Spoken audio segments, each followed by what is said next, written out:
বগুড়া দুপচাচিয়ার যে ঘটনা সারা দেশে আলোচনা ফেলে দিয়েছিল, ১৯ বছরের ছেলের হাতে মায়ের হত্যাকাণ্ডের ঘটনা, যে ঘটনাটি কিন্তু বলেছিল র্যাব আনুষ্ঠানিকভাবে প্রেস ব্রিফিং এর মাধ্যমে। আমরা র্যাবের প্রেস ব্রিফিং এর মাধ্যমে সারা দেশবাসীকে জানিয়েছিলাম, ইভেন তার পরিবারও কিন্তু জেনেছিল যে তার ছোট ছেলেই পকেট খরচের টাকা না পাওয়ার জেরে তার মাকে পরিকল্পিতভাবে হত্যা করে ফ্রিজের ভিতরে ঢুকিয়ে রাখে। যেই ঘটনায় সারা দেশের লাখো কোটি মানুষ কিন্তু সেই ছেলেকে আসামির নজরে দেখেছিল, সেই ছেলেও কিন্তু আসলে কি বলবো, যে এই ঘটনাটি কিন্তু সারা দেশের মানুষের হৃদয়ে কিন্তু রক্তক্ষরণ করেছিল। সেই ছেলে যখন আদালতে তোলা হয় তখন পুলিশ ৭ দিনের রিমান্ড দাবি করে। পুলিশ ৩ দিনের রিমান্ডে আনার পরই কিন্তু বেরিয়ে আসে চাঞ্চল্যকর তথ্য, এবং ঘটনা কিন্তু মোড় নেয় এখন সম্পূর্ণ অন্যদিকে। স্থানীয় সূত্র এবং পুলিশ আনুষ্ঠানিকভাবে না জানালেও একাধিক সূত্র আমাদেরকে নিশ্চিত করেছে এই হত্যাকাণ্ডের সাথে গ্রেপ্তার সাদ কোনোভাবেই জড়িত না। এটি সম্পূর্ণরূপে তিনি ভিকটিমাইজ হয়ে গেছে।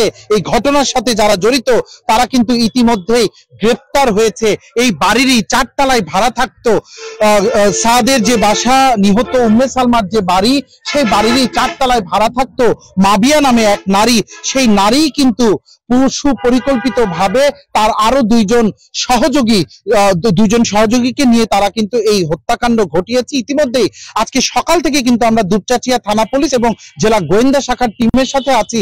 এখানে এখন পর্যন্ত যেটি আমরা দেখতে পেরেছি যে সকালবেলায় পুলিশ কিন্তু উদ্ধার করেছে এই যে চাবি, এই চাবি কিন্তু উদ্ধার একটু আগে এই বাড়িরই ৪ তলা থেকে গ্রেপ্তার মাবিয়ার বাড়ি থেকে পুলিশ উদ্ধার করেছে। একই সাথে হত্যাকারীরা যে ভ্যান ব্যবহার করে এই বাড়িতে এসেছিলেন সেই ভ্যানও কিন্তু জব্দ করেছে। পাশাপাশি এই বাড়িতে যে ওয়াইফাই রাউটার ছিল তা কিন্তু ঘটনার পর থেকেই খুঁজে পাওয়া যাচ্ছিল না, তাও কিন্তু পুলিশ আজকে উদ্ধার করেছে। পাশাপাশি ভিকটিমের ব্যবহৃত 2টি মোবাইল ফোন আজকে কিন্তু উদ্ধার করেছে। এই আলামতগুলো কিন্তু এর আগে কিন্তু উদ্ধার হয়নি। গত রবিবার দুপুরবেলা এই বাড়িতে ফ্রিজের ভিতরে মরদেহ উদ্ধার করে আসলে পুলিশ এবং তার পরিবারের সদস্যরা। তারপরে কিন্তু র্যাব পরের দিন প্রেস ব্রিফিং, সোমবারে তারা রাতে আসলে এই সাদ এবং তার বাবাকে জিজ্ঞাসাবাদের জন্য র্যাব 12 বগুড়া ক্যাম্পে নিয়ে যায় এবং মঙ্গলবার একটি আনুষ্ঠানিক প্রেস ব্রিফিং এর মাধ্যমে সবাইকে জানিয়েছিল যে পকেট খরচের টাকা না পাওয়ার কারণে গ্রেপ্তার সাদি পরিকল্পিতভাবে তার মাকে হত্যা করে। আসলে তারপর কিন্তু স্বাভাবিকভাবেই সারা দেশ সহ সারা বিশ্বে এই ঘটনা কিন্তু তোলপাড় শুরু করে। তবে পরিবার থেকে শুরু করে সকলেরই কিন্তু একটি কথা ছিল যে তাদের ছোট ছেলে, যে ছোট ছেলেটি মাদ্রাসায় পড়াশোনা করত, ছোট থেকে ইসলামের আঙ্গিকে, ইসলামিক আদর্শে নিজের জীবনকে সে গড়ে তুলেছে, এইরকম একটি 19 বছরের ছেলের পক্ষে কি সম্ভব ছিল উম্মে সালমা নামের সেই গৃহবধূ, যিনি একজন স্থানীয় অত্যন্ত স্বনামধন্য একজন ইমাম, ধর্মপ্রাণ ব্যক্তিত্ব আজিজুর রহমানের স্ত্রী, এই ছোট ছেলের পক্ষে কি আসলে সম্ভব ছিল যে তার মাকে হত্যা করা? এরকম নানা প্রশ্ন কিন্তু সকলের মনে জেগেছিল। অবশেষে কিন্তু ধীরে ধীরে সেই ধোঁয়াশা কিন্তু খুলতে শুরু করেছে। পুলিশ আনুষ্ঠানিকভাবে আমাদেরকে এখনো না জানালেও আমরা যেটি ঘটনাস্থল থেকে এখন পর্যন্ত দেখতে পাচ্ছি যে এই ঘটনায় এখন পর্যন্ত 3 জন কিন্তু গ্রেপ্তার হয়েছে। তাদেরকে নিয়েই কিন্তু একে একে উদ্ধার করা হচ্ছে এই হত্যাকাণ্ডে ব্যবহৃত সকল আলামত। আমরা একটু সরাসরি কথা বলবো নিহত উম্মে সালমার স্বামী আজিউর রহমানের সাথে, তিনি স্থানীয় মসজিদের ইমাম। আসলে জনাব আজিজার, আপনার ছেলেকে র্যাব গ্রেপ্তার করলো, আনুষ্ঠানিক প্রেস ব্রিফিং করলো, এখন জানতে পাচ্ছেন অন্য ঘটনা, আসলে প্রকৃত ঘটনাটা কি এবং এখন আপনার কি বলার আছে? আমি যেটা মনে করি, র্যাব আমাকে আমার ছেলেকে যখন নিয়ে যায়, তারা খুব তড়িঘড়ি করছে, আর কি তড়িঘড়ি করে আমার ছেলেকে টর্চারিং করছে।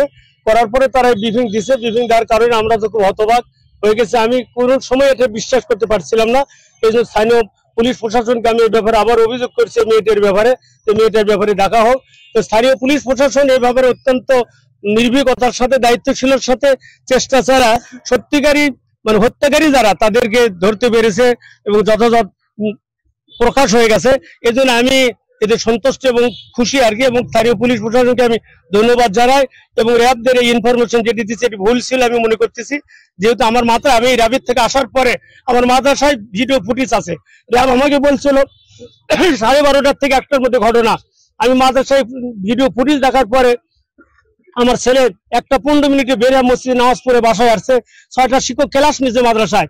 আমাদের স্থানীয় প্রশাসন 6জন শিক্ষককে ডাকা জবানবন্দি নিচ্ছে, প্রত্যেকে বলছে সে সাদ আমাদের ক্লাসে ছিল, সে কোনো কর্মী 1টার আগে বের হয়নি মাদ্রাসার থেকে।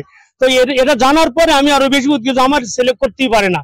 তো পরবর্তীতে আসল ঘটনা স্থানীয় পুলিশের প্রশাসন বেরিয়ে আসলো, এই জন্য আমি খুশি। আমি চাচ্ছি জনাব আজিজার আমাদেরকে একটু প্রকৃত ঘটনাটা জানাবেন কিনা, এখন পর্যন্ত আপনি কি জানলেন এই মাবিয়া যাকে এখন হত্যাকারী বলা হচ্ছে, আসলে এই ঘটনাটা এখন পর্যন্ত কি জানতে পেরেছেন, কারা ঘটালো এই ঘটনা?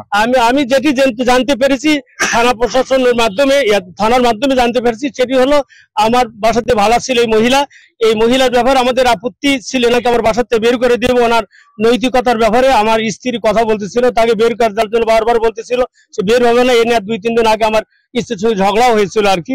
এর পরবর্তীতে পুলিশ প্রশাসন তাকে নিয়ে যাওয়ার পর থানা থেকে যেটা জানা হচ্ছে সেটি হলো এ 12:30 বা তার 5-10 মিনিট কম বেশি আগে আমার বাসায় সে ঢোকার পরে আমার স্ত্রীর সঙ্গে গল্প করতেছিল, আমার স্ত্রী তরকারি করতেছিল, আর ও নাকি 9:30টার দিকে দুইজন ওই যারা পুরুষ তাদের বাসায় রাখছিল। এই গল্প করার ফলে ওই 2জন পুরুষ নামে আসার পরে আমার স্ত্রী আসার পরে সে স্প্রে করে আমার স্ত্রীর মুখ চেহারায়, স্প্রে করার পরে আমার স্ত্রী ওখানে অজ্ঞান হয়ে পড়ে যায়।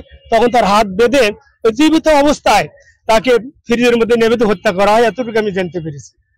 এখন আসলে আপনাদের দাবি কি, এখন কি চান? আমাদের দাবি এখন প্রকৃত হত্যাকারী যারা আসামি, এদের রাষ্ট্রীয় সংবিধান আইনে সর্বোচ্চ শাস্তি ফাঁসির আমি দাবি চাই, এবং আমার সন্তান যে নিরপরাধ তাকে দ্রুত যেন খালাস করে দেওয়া হয়। জনাব আজিজার আপনাকে ধন্যবাদ। আপনারা শুনছিলেন যে আসলে কথা বলছিল নিহত উম্মে সালমার স্বামী, যিনি মসজিদের ইমাম আজিজার রহমান, এবং সাদকে গ্রেফতারের পর আসলে পরের দিন কিন্তু তার যে ভাই নাজমুস সাকিব, তাকে বাদী করে একটি মামলা করা হয়েছিল। আমরা একটু কথা বলবো সেই বাদী নাজমুস সাকিবের সাথে, গ্রেফতার সাদের বড় ভাই, যে আসলে কিভাবে আপনি ঘটনাটি জানলেন এবং এখন যখন প্রকৃত ঘটনা জানছেন আপনাকে বাদী করা হয়েছিল, এখন আসলে আপনার অনুভূতি কি এবং আপনার দাবি কি? প্রথমে তো আমি ঢাকায় ছিলাম, তখন আমাকে সর্বপ্রথম আমার ছোট ভাই ফোন দিয়ে জানায় যে আম্মুকে কে জানি মেরে ফ্রিজে রেখে গেছে, আপনি তাড়াতাড়ি আসেন। আমি তখনই কিছু মাথায় আমার কাজ করে নাই, আমি সরাসরি রওনা দিয়েছি ঢাকা থেকে। তখন ঢাকা থেকে আসার পর আমি রাতে এসে পৌঁছাই, রাত 1:30 বাজে। আসার পরে যখন আমি শুনছি যে এইসব কাহিনী এভাবে হয়েছে, তো তখন আমি আসলে নিজেকে ঠিক রাখতে পারি নাই। তখন আমার মায়ের লাশ পরের দিন আমরা দাফন করেছি। সবকিছু করার পরে রাতের বেলা যখন র্যাব এসে আমার ভাই এবং বাবাকে নিয়ে যায়, তখন আমরা মোটামুটি উদ্বিগ্নই ছিলাম যে এটা কিভাবে কি হলো। তারপরে যখন পরের দিন যখন জানা যায় যে আমার ছোট ভাই আমার মাকে হত্যা করেছে, বা র্যাবেরা যেভাবে ব্রিফিং দিয়েছিল আর কি, তো সেটা জানার পর আমি আসলে নিজেকে কখনোই বিশ্বাস করতে পারি নাই যে আমার ছোট ভাই যে আমার সাথে বড় হয়েছে ছোটবেলা থেকে, সে কিভাবে এই ঘটনা করতে পারে। কারণ আমার মারও প্রিয় সন্তান ছিল সে, এবং সেও মাকে অনেক ভালোবাসতো। তো এরপরে আমি সোজা থানায় চলে যাই, আমার বাবার পরামর্শে আমি বাদী হয়ে মামলা করি। এরপরে থানায় যখন রিমান্ডে নিয়ে আসা হয়, সবকিছু আস্তে আস্তে স্থানীয় প্রশাসনেরা অত্যন্ত বুদ্ধিমত্তার সাথে সবকিছু বের করতে সক্ষম হয়েছে। এই জন্য আমি স্থানীয় প্রশাসনকে অনেক সাধুবাদ জানাই এবং তাদের প্রতি অনেক কৃতজ্ঞতা জানাই। জনাব নাজমুস সাকিব, ধন্যবাদ আপনাকে। আসলে আপনারা শুনছিলেন এই ঘটনার কিন্তু সম্পূর্ণ মোড় বদলে যায় যখন সাদকে রিমান্ডে আনা হয়। এই সাদকে যখন আদালতে তোলা হয়, তখন সাদের মলিন যে চেহারা আমরা দেখেছিলাম, সেই চেহারার ভিতরে ছিল কিন্তু অনেক অপ্রকাশ্য কথা, এমন অনেক কথা যেটি সাদ হয়তো ভয়ে বলতে পারছিল না। বাট দুপচাচিয়া থানা পুলিশ এবং মামলার তদন্তকারী কর্মকর্তা যিনি ছিল এসআই সুব্রত সিং, এবং এই দুপচাচিয়া থানার যিনি ইন্সপেক্টর তদন্ত নাসিরুল ইসলাম, তাদের যে আন্তরিক এবং চৌকস ভূমিকা ছিল, এবং এর সাথে গতকাল সারা রাত কিন্তু জেলা গোয়েন্দা শাখার সাথে সমন্বয় করে এই ঘটনার কিন্তু পুঙ্খানুপুঙ্খ তদন্ত করে এই মাবিয়া সহ তার আরো সহযোগী 2জন পুরুষকে ইতিমধ্যে কিন্তু দুপচাচিয়া থানা পুলিশ গ্রেপ্তার করেছে। এবং যে ঘটনাটি আপনি দেখতে পাচ্ছেন যে আসলে এই পুরো এলাকার শত শত মানুষ এখন জড়ো হয়েছে, তারা কিন্তু কেউই শুরুতে বিশ্বাস করতে পারেনি যে ছোট্ট ছেলে সাদ, যে কখনো তার বাবা মায়ের কথার বাইরে যায়নি, সে কিভাবে তার মাকে মেরে ফ্রিজে ভরে রাখলো। এবং তার বাবা নিহত উম্মে সালমার যিনি স্বামী, তিনি কিন্তু আমার পাশে দাঁড়ানো, তিনি তার চোখের জল একটি কারণে, তার যে দাবি তিনি যেটি বলছেন যে তার স্ত্রীকে স্প্রে করে প্রথমে অজ্ঞান করা হয়, তারপরে হাত পা বেঁধে তার শ্বাসরোধের চেষ্টা করা হয় এবং তার স্বামীর যেটি দাবি হয়তো তার স্ত্রী বেঁচে ছিল, তারপরেও তাকে সেই অবস্থাতেই ডিপ ফ্রিজের ভিতরে কিন্তু পুড়েছিল সেই পাষণ্ড গ্রেপ্তার তিনজন। আজকে তার স্বামী উম্মে সালমা স্বামী আজিজুর রহমান, যিনি এই এলাকার একজন সুনামধন্য ব্যক্তি, তিনি একজন মসজিদের ইমাম এবং একটি মাদ্রাসার উপাধ্যক্ষ, তার যে আসলে তার জীবনের উপর দিয়ে গেল কয়েকদিন থেকে যে মানসিক নির্যাতনটি চলছে, আজকে সে কিছুটা হলেও তৃপ্তি পাচ্ছে যে অন্তত তার যে একটা কলঙ্ক আজকে সারা পৃথিবীতে ছড়িয়ে গিয়েছিল যে মাকে হত্যা করেছে ছেলে, এই কলঙ্ক নিয়ে হয়তো একজন বাবা হিসেবে তিনি হয়তো বাঁচতে পারতেন না। আজকে কিন্তু সে কিছুটা হলেও স্বস্তি পেয়েছে যে তার ছোট ছেলেটা, আদরের ছেলেটা এই যে দায়, এই দায় থেকে কিছুটা হলেও মুক্তি পাবে। এবং তাদের যেটি এখন দাবি যে দ্রুততম সময় সাদ যদি এই ঘটনার সাথে কোনোভাবেই যুক্ত না থাকে এবং যদি তার কোনো সম্পৃক্ততা না থাকে, এই কয়েকটা দিন ধরে ছোট্ট ছেলে সাদ তিনি যে মানসিক যন্ত্রণার শিকার হয়েছেন, তাকেও যেন দ্রুত এই মানসিক যন্ত্রণা থেকে মুক্তি দেওয়া হয়। এখানে আরেকটি বিষয় আমি জানাতে চাই যে এখন পর্যন্ত আসলে পুলিশের পক্ষ থেকে কিন্তু আনুষ্ঠানিকভাবে কোনো ব্রিফ করা হয়নি। আমরা যেটা জেনেছি যে গ্রেপ্তার এই তিনজনকে নিয়ে এই হত্যাকাণ্ডের প্রাপ্ত সকল আলামত একে একে উদ্ধার করা হচ্ছে এবং একটু পরেই তাদেরকে আদালতে নিয়ে যাওয়া হবে তাদের 164 ধারায় জবানবন্দি গ্রহণের জন্য। এবং এই জবানবন্দি শেষে আমরা যতদূর জেনেছি বগুড়া জেলা পুলিশ সুপার জেদান আল মুসা তিনি আনুষ্ঠানিকভাবে হয়তো আমাদেরকে জানাবেন যে এই ঘটনা কি ছিল বা এই ঘটনার পিছনে কারা কারা ছিল। তবে ইতিমধ্যে যেটুকু আমরা জেনেছি এটি কিন্তু একদম প্রকাশ্য দিবালোকের মতো পরিষ্কার হয়ে গেছে যে ঘটনার পিছনে কি কারণ এবং কারা ছিল। আসলে বগুড়া দুপচাচিয়া থেকে গ্রেপ্তার সাদ এবং নিহত উম্মে সালমার বাড়ির সামনে থেকে আজকে এই নতুন ঘটনা নিয়ে আমার কাছে এটি ছিল সর্বশেষ।